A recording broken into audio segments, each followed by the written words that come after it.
Magandang hapon po sa ating lahat. Oras na naman po ng ating salusalo mula sa salita ng ating Panginoon. Ang sabi po niya dito sa Kawikaan chapter 29, verse 25, huwag mong ikabahala ang sinasabi ng iba. Magtiwala ka kay Yahweh at mapapanatag ka. Purihin po ang pangalan ng ating Panginoon. Magtiwala ka kay Yahweh at mapapanatag ka. Ang ating pagtitiwala sa ating Panginoon. Tayo po ay yumuko at manalangin. Aming Ama, maraming salamat po sa iyong mga salita na aming pagbubulay-bulayan sa hapon na ito. Pagpalain mo po ang iyong mga salita, maging paalala sa bawat isa sa amin. Maging kalakasan ng bawat isa. Ito po ang aming samot dalangin sa pangalan ng aming Panginoong Jesus. Amen. Hindi po ba kapag tayo ay nakatanggap ng mga iba't ibang mga mensahe, mga balita, o kaya naman nakatanggap tayo ng mga iba't ibang mga impormasyon na nakakapagbigay ng pag-aalala sa bawat isa sa atin? Hindi po ba ang unang reaction natin, tayo ay kinakabahan? Tayo ay parang lugmok na lugmok, wala ng pag-asa. Ngunit dito po sa salita ng ating Panginoon, ang sabi po niya rito, magtiwala ka kay Yahweh at mapapanatag ka. Magtiwala tayo sa ating Panginoon at tayo ay magkakaroon ng kapanatagan. Dahil ano po ba ang sabi niya doon dito din sa Kawikaan chapter 3 verses 5 and 6. Hindi po ba ang sabi niya dito?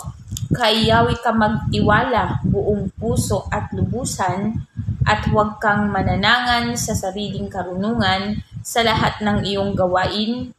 Siya nga'y alalahanin upang ika'y patnubayan sa iyong mga tatahaking.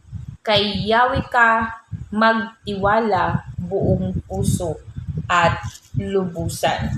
Kaya anuman ang pinagdaraanan ng bawat isa sa atin, mga kapatid, magtiwala tayo sa ating Panginoon. Pumanatag tayo, sa Kanya natin ipagkatiwala ang lahat-lahat ng buong puso at lubusan dahil alam natin, hindi po ba sabi niya doon sa unang Pedro chapter 5 verse 7, 1 Peter chapter 5 verse 7, ipagkatiwala ninyo sa Kanya ang inyong mga alalahanin sa buhay, ipagkatiwala sa ating Panginoon, sapagkat Siya ay nagmamalasakit sa inyo. Hindi po ba meron tayong mga nababasa, sit back and relax. Kapag tayo ay nagtiwala sa ating Panginoon, kapag ipinagkatiwala natin sa ating Panginoon, anuman ang mga alalahanin natin sa buhay, anuman ang mga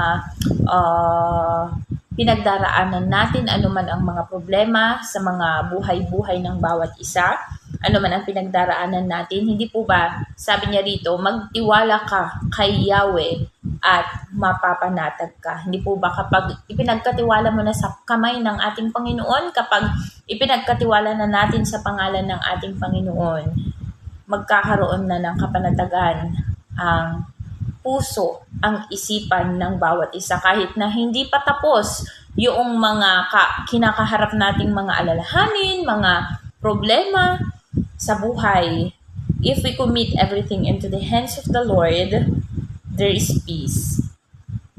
There is stillness, hindi po ba, sa piling ng ating Panginoon. Kaya paalala sa bawat isa sa atin, mga kapatid, na magtiwala tayo sa ating Panginoon at mapapanatag ang bawat isa sa atin.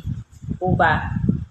Di po ba ang sabi pa niya rito na ipagkatiwala natin sa Panginoon ang lahat ng ating mga gagawin at magtatagumpay tayo sa lahat ng ating mga layunin. Kaya wala nang mas pinakamainam na gawin kung hindi ang magtiwala sa ating Panginoon. Magtiwala kay Yahweh at mapapanatag ka. Magtiwala sa ating Panginoon pumanatag tayo at ang Panginoon ang kikilos, ang Panginoon ang gagawa ng kaparaanan, magbibigay ng solusyon sa anumang pinagdaraanan ng bawat isa sa ating mga kapatid. Maraming salamat po at magandang hapon sa ating lahat. Tayo po ay yumuko at manalangin. Aming Ama, maraming salamat po sa iyong mga salita na aming napakinggan sa hapon na ito. Tunay nga po, Diyos, napakasarap kapag ipinagkatiwala po namin sa iyo ang lahat-lahat ng mga bagay, mga alalahanin, mga problema na aming nararanasan. Dahil tunay nga po sa iyong presensya, may kapanatagan, may kapayapaan.